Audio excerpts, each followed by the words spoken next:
Hey everybody, it's your boy Cuban Steve. Sorry I've been out for a while. I've been getting over um, the death of my grandmother, and I just wanted to put this video out there because I think it's important.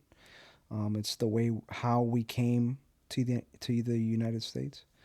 So, from what my grandmother told me, she was married to my grandfather. They had four kids in Cuba, and at the time of the Cuban Revolution, my grandfather was in the Cuban Navy in a merchant marine ship as a telegraph operator.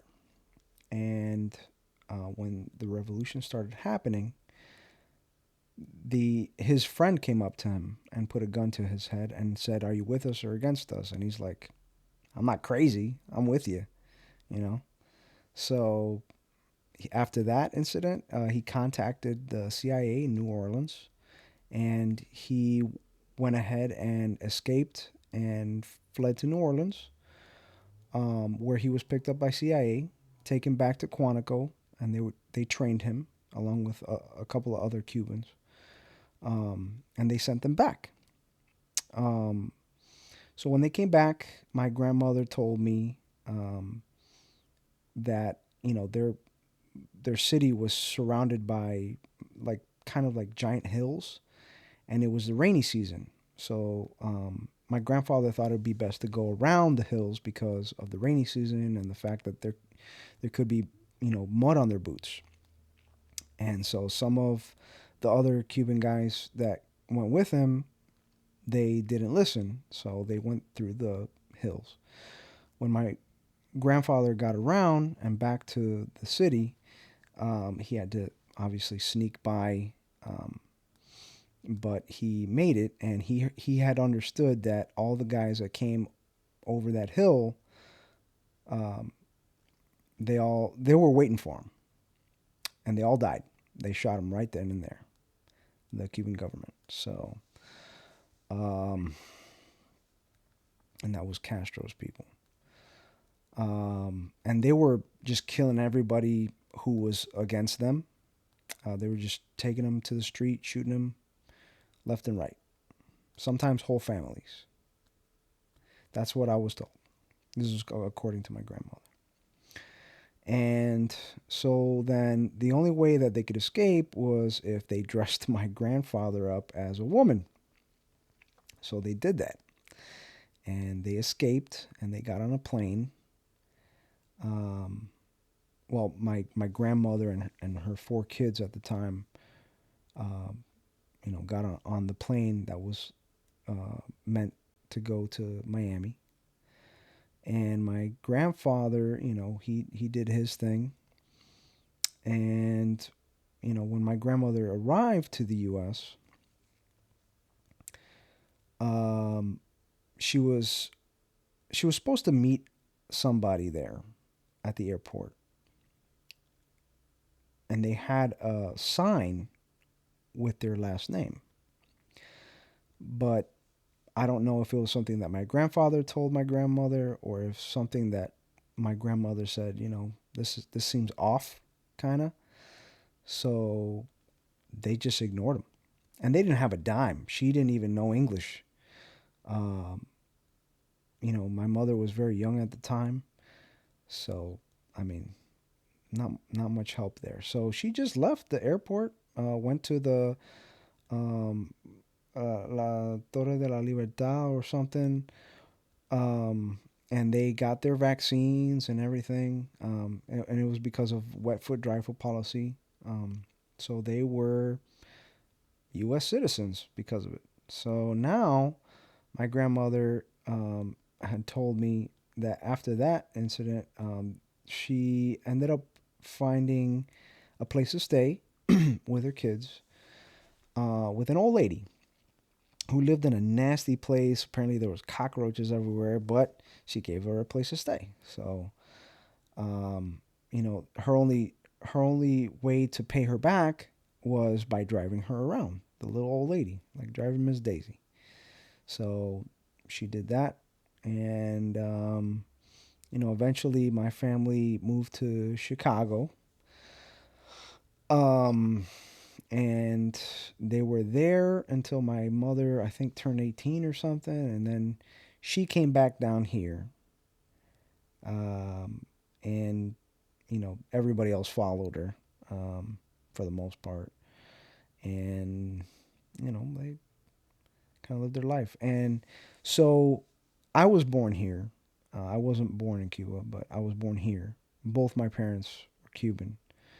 Um, but I will say, you know, my grandmother did often speak of my grandfather and his, stuff that he's done, and she had paperwork apparently, and I didn't even know that she had a lot of documents, newspaper articles saying that my grandfather was the first traitor to the Cuban Revolution, and newspapers, that date back to that time period that show they came under the guise of socialism, and I guess just you know did a 180 on the people. So they made everybody the same.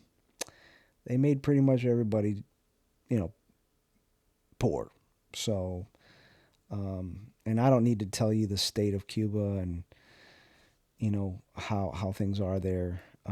You can look that up for yourself.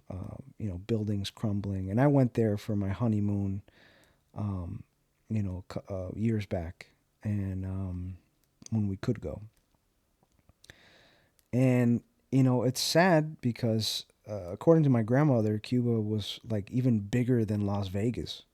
It was like the place to be, and I mean, I guess the mob was pretty big there too. So, yeah, she said it was a beautiful place before the revolution, and afterwards, it's just like it looks like a war torn country forever. So, I will say, the countryside is very, very beautiful, though. Like, we went to Pinar del Rio, and it's a World Heritage site, and that's where they make the best, like, cigars in the world. And I could see why, because the clay is like that orange clay, like dirt. Oh man, like it's so fertile, and you can see it by the surrounding environment. It's very fertile. And I went and bought some cigars.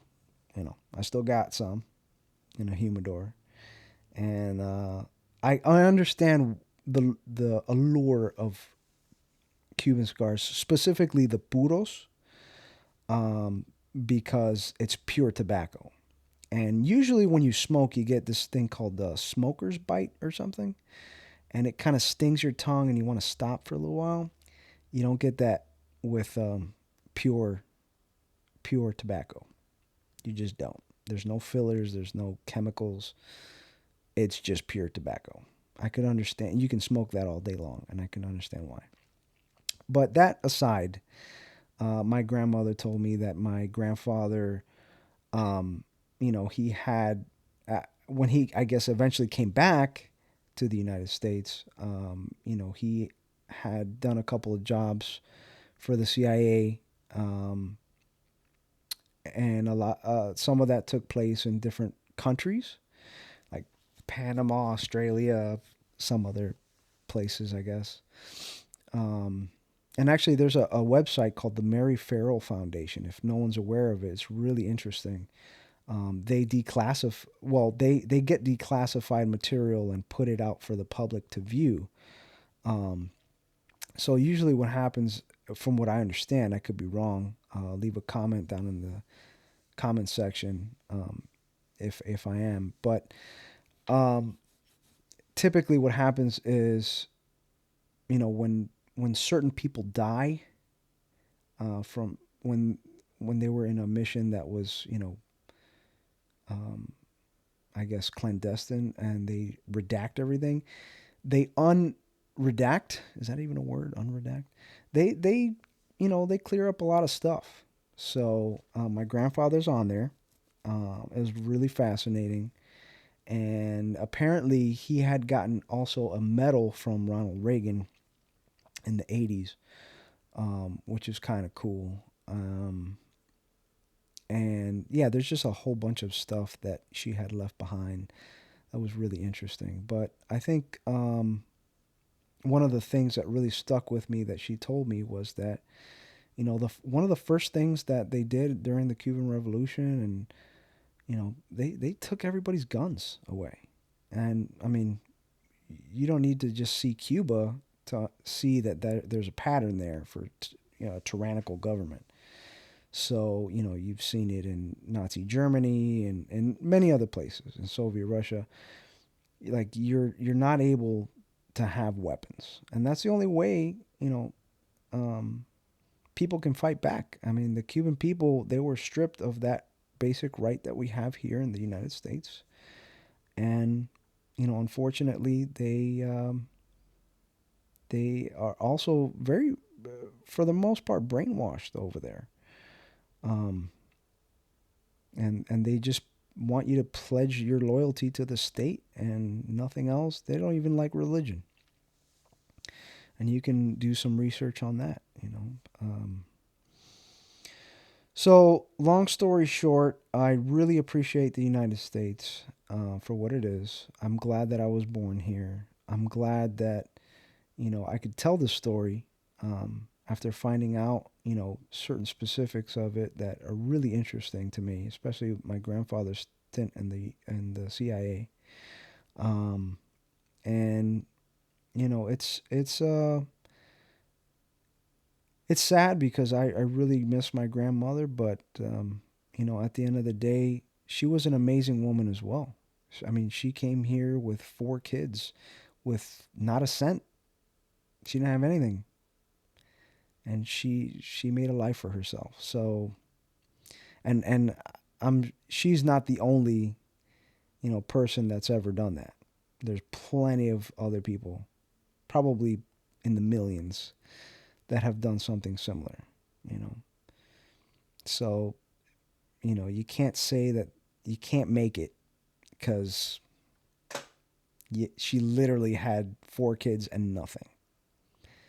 So it might have been different back then, but still, like, with all the help that's around nowadays too. I mean, it's hard not to do something. But in either case, I appreciate you guys listening to me. This is more for me and my family, because they need to know what happened and how we came to be here. And love you guys. I hope you have a good day. And I'll see you next time.